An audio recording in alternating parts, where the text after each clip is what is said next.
Just like when a patient is very sick, he cannot go to doctor. So in that case, doctor comes to treat the patient at house. So ఎవరైనా ఒక వ్యక్తి అనారోగ్య పాలైనప్పుడు ఆయన ఆసుపత్రికి పోలేడు. అటువంటి పరిస్థితుల్లో ఏం చేస్తాడు? డాక్టరే ఆ యొక్క రోగి దగ్గరికి వస్తాడు. So today there is suffering and misery in life of people on account of having turned our face away from God. So ఈ రకంగా మనం అందరం కూడా ఎన్నో రకాలైనటువంటి కలతలు పొందుతూ ఉన్నాం, ఎన్నో బాధలు పొందుతూ ఉన్నాం. అంటే కారణం ఏంటి అంటే దానికి మనం అందరం కూడా ఆ ప్రేమ స్వరూపుడు, ఆ దేవదేవుడు కృష్ణుడి దగ్గర నుంచి ఆయన చైతన్యం నుంచి విడిపడిపోయాడు. ఇంకేత మనం అందరూ రోగగ్రస్తులు ఉన్నాం.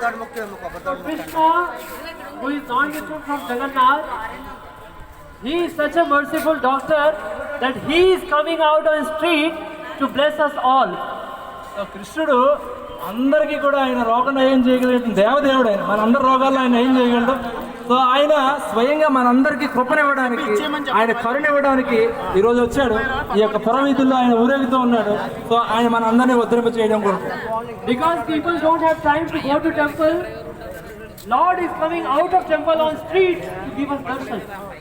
భగవంతుడి కొరకు మనం అందరం మందిరం వెళ్ళిపోతూ ఉన్నాం, వెళ్ళట్లేదు మనం అందరం కూడా. మనకు టైం లేదంటా ఉన్నాం, బిజీ అంటా ఉన్నాం, ఏం చెప్తా ఉన్నాం.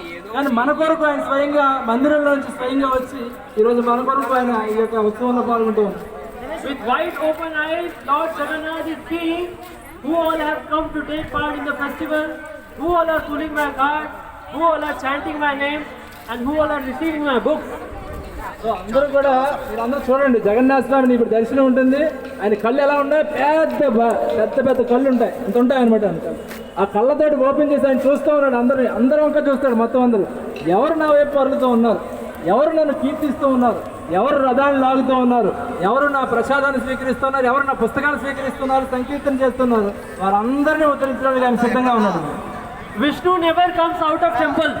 సో విష్ణు ఎప్పుడు ఆయన మందిరం నుంచి బయటికి రాడు. ఆయన మూల